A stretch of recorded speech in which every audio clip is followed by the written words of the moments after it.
This is a barbell bent over row, and I'd like you to go fairly heavy in it during this phase of your program. When you do the barbell bent over row, big thing I'm worried about is maintaining a good neutral back position. I don't want you loading your back with heavy weights in a rounded back position. So 2 times to think about that. One is when you're just picking up the bar. I often see people who will load up the bar, have 135 pounds on the bar, and they'll come along, pick it up like that, and then get in their good neutral back position. When you pick up the bar, pick it up the way you would just if you were doing a deadlift. So in this case, we have a reverse grip. So underhand grip, I'm going to get low, keep it close to my body to bring it up. And then I'm just going to pivot from my hips, row it in, thinking of squeezing my shoulder blades back as I row it in to the bottom part of my rib cage. Next we'll do a dumbbell crunch and punch.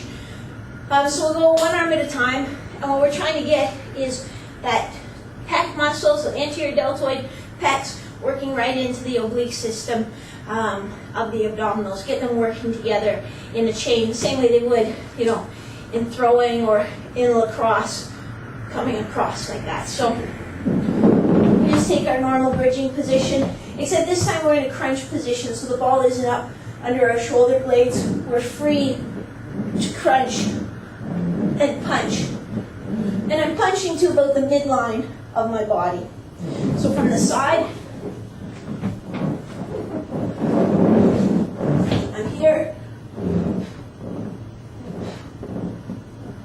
For landmine trunk rotation, if the end of the bar is on a rubber floor, you're probably fine. It's probably not going to slide anywhere. It really shouldn't be, because you're not leaning into the bar. You're just controlling it.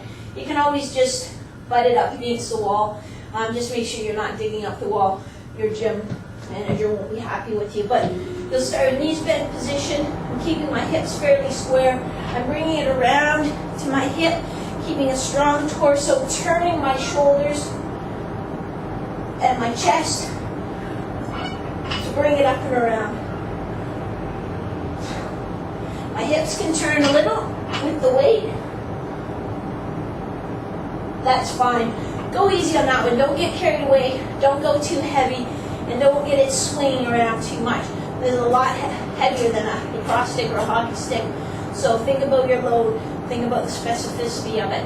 Use a moderate weight and just get the feel of controlling it using your torso to generate some of the force. Here's your next nasty finisher. It starts with a power push-up on the ball. And a power push-up on the ball is going to be a push-up on the ball, but then you're going to bring the ball up off the floor, kind of bounce it off your chest, and catch yourself again. Make sure your hands are dry, because even under the best circumstances, you might fall off the ball. So here, push-up.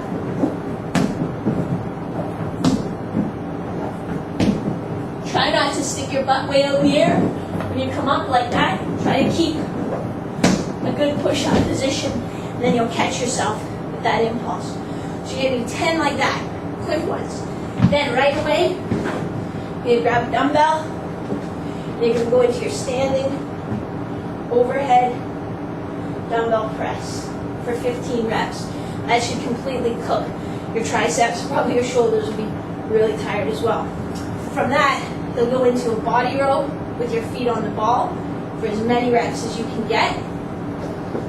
So make them pretty quick. Get as many as you can.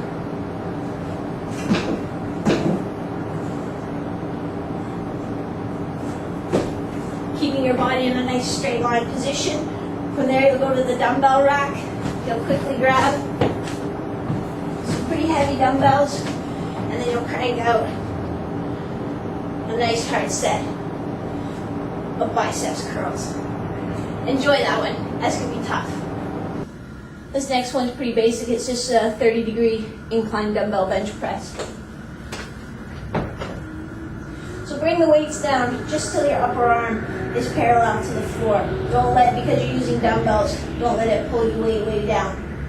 Pressing back up and together. Down and out, up and in. Down and out, up and in. If you wanted to put a little more tension on the pecs, you could always keep that wide grip all the way through. So keep it wide, just like if I was holding a barbell. I won't bring my hands in at the top of the movement, just a little variation.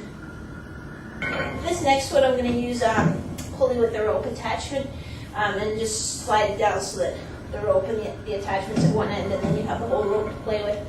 I actually wouldn't mind if we had a dowel rod or something threaded with an eye at the end, so we could have a rigid stick to use. I think that would be better. If you do try to rig something up, though, just be careful that the end isn't going to split and that metal eye isn't going to come flying out and hurt you. But basically what I want to do is just work on kind of the wind-up phase. So I'm playing as if I was right-handed. If you're left-handed, you would just switch your grip, but I want your top hand on the stick to be the end closest to the attachment. And then you'll use some torso as well. You're just coming up and back with that movement. So go very, very light on it. It is going to be quite a bit of load on your posterior shoulder, so I just have this set at 15 pounds right now. And you involve your arms and your legs and your torso. You're going to try some chin-ups with your knees pulled up, and the idea is that I don't want you swinging your legs to generate momentum. I want you really having to rely on your arms and your upper back to do that movement. So just bring your knees up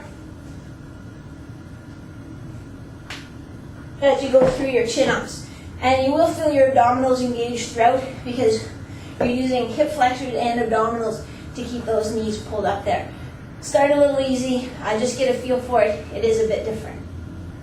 So that should give you a few ideas of a preseason max strength phase for lacrosse players.